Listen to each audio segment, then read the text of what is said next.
चलिए तो आज हम लोग पॉलिनोमियल के बारे में पढ़ते हैं, बहुपद के बारे में। जैसे आप देख रहे हैं कारण निम्नलिखित में कौन बहुपद नहीं है। ये सब बहुपद है, सिर्फ एक ऐसा होगा जो बहुपद नहीं होगा।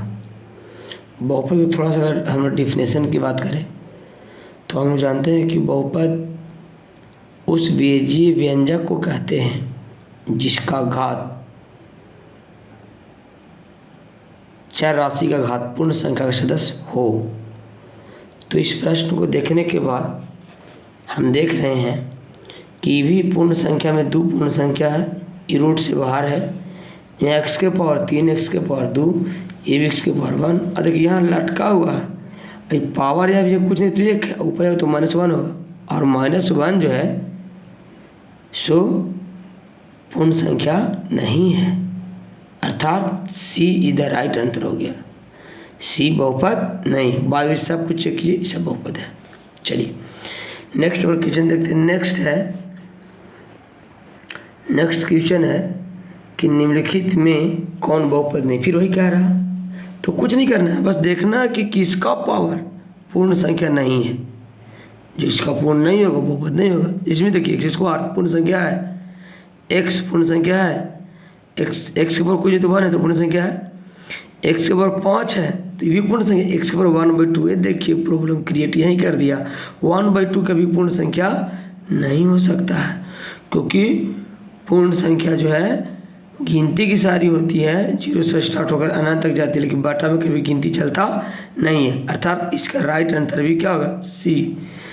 कहता है बहुपद इतना का घात। देखिए घात कभी बहुपद को पूछे ना तो सबसे सीधा उपाय है, सबसे बड़ा पावर देख लीजिए, सबसे बड़ा पावर y के पावर 1, y के पावर 2, y के पावर 3, तो सबसे बड़ा कौन है, 3 है। इसका राइट आंसर जो है आपको तीसरा हो जाएगा। ठीक है, आगे चलते हैं। आगे कह रहा कि इस बहुपद दिया है कि बहुपद f इंटू एक्स बराबर 3x square minus 7x plus 2, तो f इंटू -1 का मान है। देखिए करना कुछ नहीं, जहाँ x है वहाँ पे -1 रखिए। अब यहाँ ध्यान दीजिए, -1 रखिएगा तो यहाँ भी 3 गुने -1 हो जाएगा, क्या होल स्क्वायर होगा, और ये माइनस में 7x से प्लस में 2 है, तो फिर यहाँ भी x जब -1 रखना पड़ेगा। चलिए इसको देखते हैं हल करके क्या आंसर आने वाला है। जब इसको हम लोग हल करके देखेंगे तो देखिएगा, जब हल करके तो 3x स्क्वायर है और माइनस का 7x और प्लस का 2 है, और रखना कितना है तो माइनस में 1। चलिए देखते हैं, लिखिएगा 3 गुने -1 का होल स्क्वायर माइनस 7 गुने -1 प्लस का 2। 3 गुने किसी भी माइनस में अगर कोई संख्या रहे और इसका पावर यदि सम रहे तो इसका आंसर सम में आता है, और चूँकि 1 का दोबारा गुना करेंगे तो भी 1 ही आएगा, और माइनस गुने माइनस तो प्लस, 7 एकम 7 होगा, और प्लस 2 जो का 3 एकम 3 प्लस 7 जो कहते हो प्लस 2 जो कहते हो 7 और 3 10 और 2 12। देखिए ऑप्शन में कौन 12 मैच कर रहा भाई, तो ऑप्शन में जो 12 मैच कर रहा से आपको यही है, तो ये आंसर हो गया। चलिए क्वेश्चन नंबर अगला 5 देखते हैं। 5 कहता है कि घात 1 वाला बहुपद, यानी 1 घात वाला, तो हम जानते हैं कि 1 घात वाला बहुपद को रैखिक, 2 घात वाला को द्विघात, 3 घात वाला को त्रिघात। तो घात 1 वाला बहुपद कह रहा है, कहता है घात 1 वाला बहुपद तो द्विघात तो 2 वाला होता है, त्रिघात तो 3 वाला होता है, रैखिक बहुपद हो गया। इसका राइट आंसर क्या आएगा, सी हो जाएगा। ठीक है, चलिए आगे कहता है त्रिघात बहुपद के व्यापक रूप। देखिए सबसे ज़्यादा पावर किसका, 3 का यहाँ पे है, 3 2 x है ना, तो ये जो है सबको त्रिघात बहुपद के व्यापक रूप है, या मानक रूप भी इसको बोलते हैं, या इसको स्टैंडर्ड रूप भी बोला करते हैं। तो ये त्रिघात बहुपद के व्यापक रूप है, क्योंकि त्रिघात का मतलब घात 3, तो घात 3 है, फिर 2 है, फिर 1 है, फिर अंत में डी अचर पद है, तो ये जो है सबको त्रिघात बहुपद का उदाहरण सही है। आगे कहता है कि कौन रेखीय बहुपद, वही रेखीय का मतलब वही हुआ रैखिक, दूसरा ना, तो रैखिक बहुपद जिसका अधिकतम घात 1 हो। तो इसमें देखिए सबसे अधिकतम घात किसका, ये देखिए यहाँ 1, ये तो 2 है, ये नीचे लटक के तो बहुपद है, ये नहीं है, ये 2 है, ये अधिकतम 3 है, ये त्रिघात बहुपद है, द्विघात बहुपद है, ये रैखिक बहुपद है, जिसको रेखीय बहुपद कह रहे हैं। तो इसका राइट आंसर फर्स्ट हो जाएगा। और ये तो बहुपद रियल में है ही नहीं। आइए देखते हैं, कहते हैं बहुपद इतना का एक शून्य का है।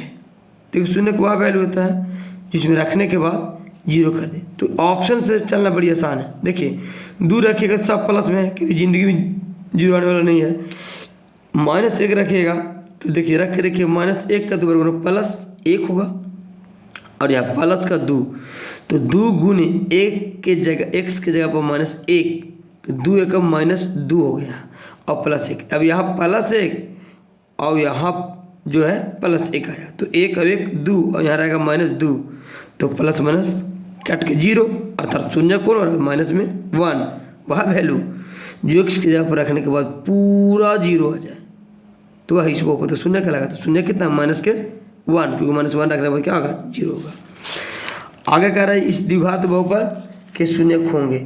तो इस द्विघात बहुपद के शून्य कह रहे हैं, तो कुछ करना नहीं है, बहुत ही सिंपल वे में हम लोग कुछ नहीं, इसको खाली हल कर देते। क्या है, x² - 3 के शून्य, कुछ नहीं करना। जैसे क्वेश्चन है x² - 3 के शून्य, तो बराबर दे के 0 दे दीजिए, ठीक है। आप कुछ ना कीजिए, x बराबर तो 3, ये स्क्वायर जो कहते हो एक स्टेप और, x बराबर तो 3, ये स्क्वायर जाके अंडर रूट, वो भी क्या में प्लस माइनस में, तो इसका शून्य क्या होगा, प्लस। कभी भी इस तरह क्वेश्चन रहे ना तो बराबर पार के रूट निकाल दीजिए, वही उसका शून्य कहलाता है। तो +-3 इसका शून्य है। तो ऑप्शन में देखते हैं कौन मिलता है। तो हम देख रहे हैं कि √3 एगो माइनस में, यहाँ भी माइनस में, यहाँ दोनों प्लस में, यहाँ देखिए एगो प्लस एगो माइनस एगो प्लस में, तो इसका राइट आंसर कौन होगा, दूसरा होगा। 10 नंबर क्वेश्चन और अंतिम क्वेश्चन है कि इस बहुपद शून्य, फिर वही काम, बस वही काम क्या है, x² - 2 का चाहिए ना, कुछ नहीं, x² - 2 बराबर 0। कभी भी ऐसा कहे तो 0 लेकर के आप शून्य निकाल सकते हैं। जैसे x² हो गया बराबर माइनस में, इधर जाके प्लस में, तो x बराबर तो ई स्क्वायर जाके अंडर रूट 2 के अंडर रूट भी प्लस माइनस में। इसका सीधा सीधा मतलब होता है कि एक √2 प्लस में और एक √2 माइनस में। मिला लीजिए कि एक √2 माइनस में वो कहाँ है, तो आप देखिएगा ये तो हो नहीं सकता है, ये राइट आंसर ये हो गया। तो आज बार इतना ही, बाद बाकी कल।